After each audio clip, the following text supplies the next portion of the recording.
Mr. X, how you doing? Yo bro, how you doing? Yeah, good, I'm alright. What have you been up to? Oh, not much, just working.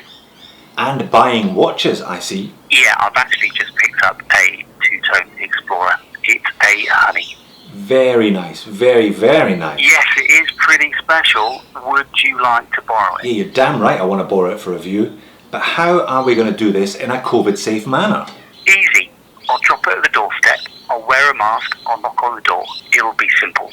Alright, that would work. Yeah, that would work. Okay, I'll drop it off later. Don't bloody forget about it. No, of course I won't forget about it. It's a Rolex, for goodness sakes.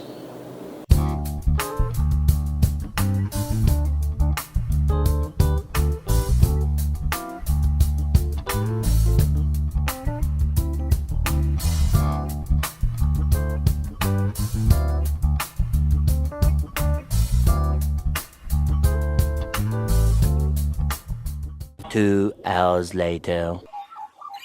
8 hours later. Time for sleep. Good night, my loves.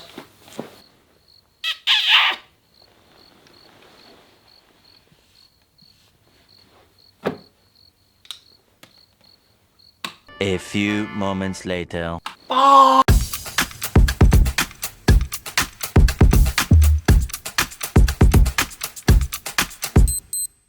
Hello and welcome to Just One More Watch. Yes indeed, Mr. X is back, and he's back buying Rolex. He sold a few watches last year to start a business. He needed some capital.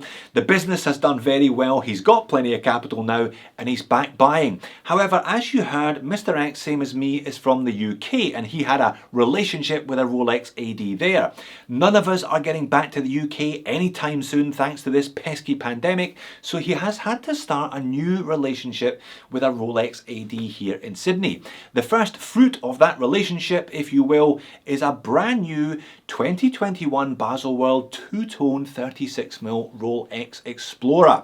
Now, Mr. X has been a big fan of the Explorer for 20 years. This is his original stainless steel one from about 2000. But there are a few questions that we need to ask today. Is this model unpopular? Is that why he was able to get one after only a few short weeks on the waiting list? We need to talk about size. 36mm. Why did this model shrink when Rolex's range seems to be increasing in size of late? We also need to talk about the inherent paradox of releasing a half precious metal tool watch. What we don't need to talk about today is this t-shirt. Also a gift from Mr. X. Let's flip the camera and get on with it. Finally, a watch, or at least a watch box. We are getting close. Sorry folks, I did take my time of it today. Now, this one is fairly box fresh. Mr. X only picked it up a couple of weeks ago. He only ordered it about 2 months ago, paid a deposit, and was told it would be 3 months and ended up getting it within 6 weeks. So, fresh Baselworld 2021 model, and yet it's not the hard to get stuff which we need to talk about. Perhaps the price has got something to do with that. 15,250 Australian dollars for the two-tone model. That is a good 6 grand more expensive than the regular steel one. Perhaps that, at least in part, explains why the fact these are a little bit easier to get a hold of. But I, for one, think the two-tone is lovely. They have shrunk this model, as discussed, from 39 down to 36, and the two-tone in some ways offsets that. It gives it a bit more presence. Two-tone tool watch. We've got an 18 karat gold center links, bezel, crown, etc. on a watch that originally was designed as a tool watch. Let's be honest, hand on heart, who wears a Rolex as a tool watch these days? Not many people. Insert your own jokes about Rolex and tools here, please, folks. These Rolex are statement pieces. They are luxury items, and I think two-tone in some ways suits that whole luxury ethos more. I wouldn't describe it as an FU watch, perhaps more an F-off watch, and if you do want to make a bit of a statement, what better way to make that statement than by making it in two-tone. So what then are the dimensions of this little guy? Well, we know one of them. Well, we think we know one of them. I actually measure it at 35.3 mil in diameter. So they call it 36. I measure it slightly smaller, and it wears slightly smaller as well. 11.7 millimeters thick, Lug to lug is a diminutive 43, 19mm lug width, tapering down to 14, back up to 16 at the clasp, and sized up for me, well, sized up for Mr. X actually. There's only one spare link as well. Please note that if you are a big guy, you might struggle to fit one of these on your wrist. This one weighs in at 129 grams. You always get a bit more weight from a two-tone because of that 18 karat gold. So they call it Rolesaur, this combination of 904L stainless steel, which is Rolex's proprietary stainless steel, and 18 karat gold. 18 karat gold bezel, crown, and these center links, all the center links, and the middle section of the bracelet, all pure 18 karat gold. Now, as such, it scuffs and scratches pretty much the instant you take the stickers off. So again, you have that paradox of a tool watch that is going to look pretty scuffed up as soon as you take it out of the shop. If you're going to keep this one as a dressy piece, an occasional wear piece, then it will generally stay in good condition. Mr. X wears his watches without regard, so his is going to end up pretty scuffed and scratched. I reckon that's going to give a two-tone Explorer a whole different set of character with time. If this one is worn as a daily in a couple of years, it will look very, very different as this high polished bezel and all those center links begin to scratch and scuff up. I think it's still going to look pretty awesome. Nothing too fancy on the case finishing. It doesn't really need to be fancy when you have that gold making it inherently fancy. Nice little oyster style case, high polish on the side and a longitudinal brush on those upper surfaces. Pure gold crown, 18 karat gold crown with the coronet and that gold bezel too. We have an integrated piece of flat sapphire crystal with anti-reflective undercoating. Slow clap for Rolex for finally getting on board with anti-reflective undercoating on their tool watch range. Noticeably different. They've changed the dial on this one from a matte black dial on the 214270 to a gloss black dial, and I think the anti-reflective coating generally helps with visibility, with legibility. You'll see that when I take the watch outside in a minute or two. Now, I like the bracelet.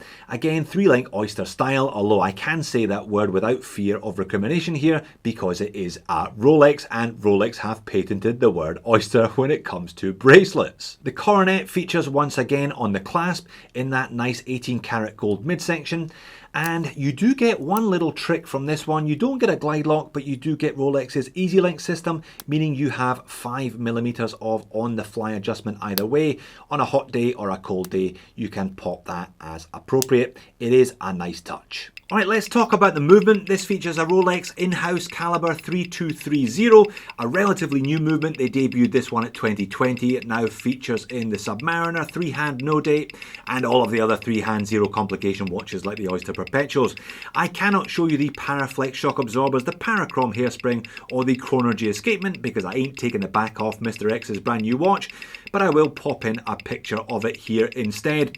I can talk about the 70-hour power reserve, the fact that it's 31 joules, hacks hand winds, 10-year service intervals, so you pay a fortune, but you don't have to service it all that often. They quote plus or minus 2 seconds per day cased. They are perfectly correct in this particular case. Right, let's go outside, let's have a look at some macro, and let's talk about the dial and the handset. Surely there aren't too many more dials and hands as iconic as this in the wonderful world of watches. The 3, the 6, the 9, those big Arabics, the Mercedes handset, the classic triangle at 12, absolutely synonymous with the Rolex Explorer, and they have been synonymous with the Explorer since the mid-1950s. I'm pleased to see a return to this glossy dial. I think it really suits this model, and being the 18 karat Rosalore style model, the hands and the indices, rather than being white gold, are 18 karat yellow gold, and I think it looks great. Printed there beneath the triangle at 12, we have the coronet, Rolex, Oyster Perpetual, Oyster Case, Perpetual meaning it's an automatic, and Explorer, and beneath the pinion, superlative chronometer, officially certified. That's Rolex's own standard. That's the plus or minus 2 seconds per day that I was talking about, and obviously Swiss made squeezed in there beneath that Arabic at 6. Just a printed minute track beyond those iconic Arabics and the batons, and you can occasionally make out the word Rolex on the rehaut. I will show you that in more detail a bit later on. The Mercedes handset, though, synonymous with Rolex, not just this Explorer model, again in 18 karat gold, and I think they just look superb. No problems with sizing here. I know when they moved to the 39mm they carried over the shorty handset. These hands I think really suit this 36mm model. Everything nicely in proportioned. Lollipop counterbalance in the second hand, and we do have that little circle of lume just before the syringe tip. Talking of lume, Rolex now use their own proprietary chroma light.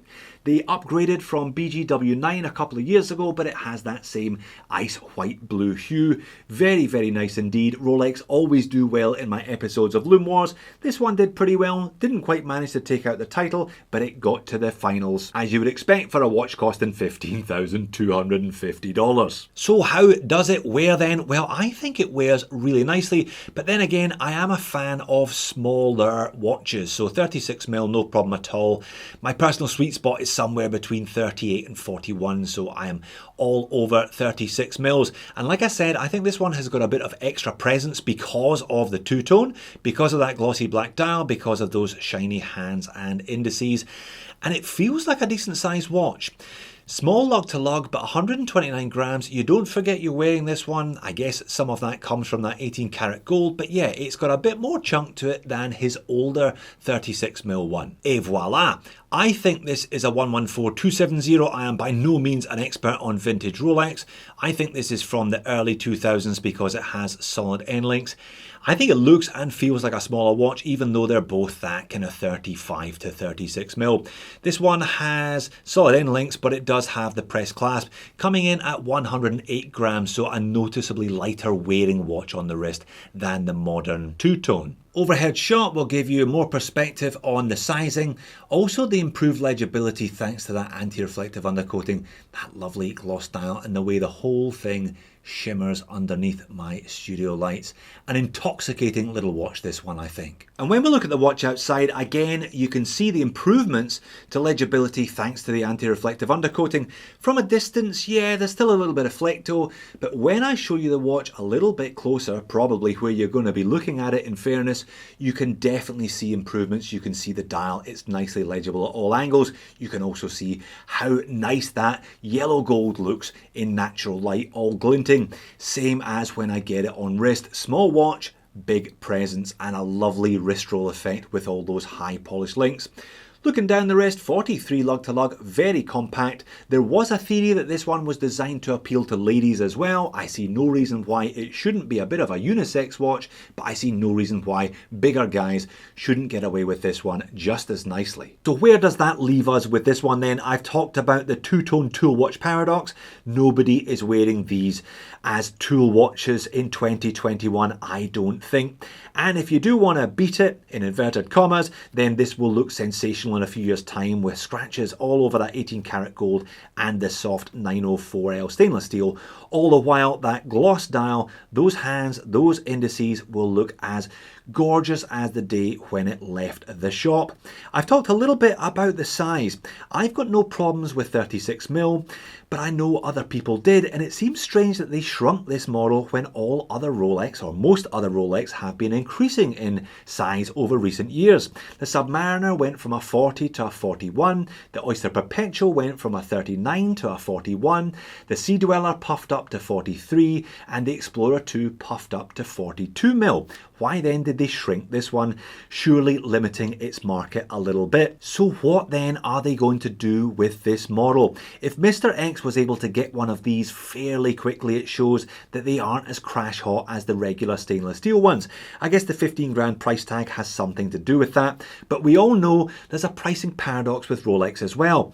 It's a 7.5 grand watch with a 15 grand price tag. And at $15,000, they still can't manage to line that rehaut dial with the index at 12, the coronet sitting just to the right on this particular model. And if you buy this watch for $15,000 today and keep it for 5 years and wear it every day, it will be worth, in all probability, more than $15,000. And you can't say that about too many other brands, can you? And what happens if they discontinue this model? It will probably be worth a lot more than that. I think it is perhaps a little too early to judge this two-tone 36mm Explorer.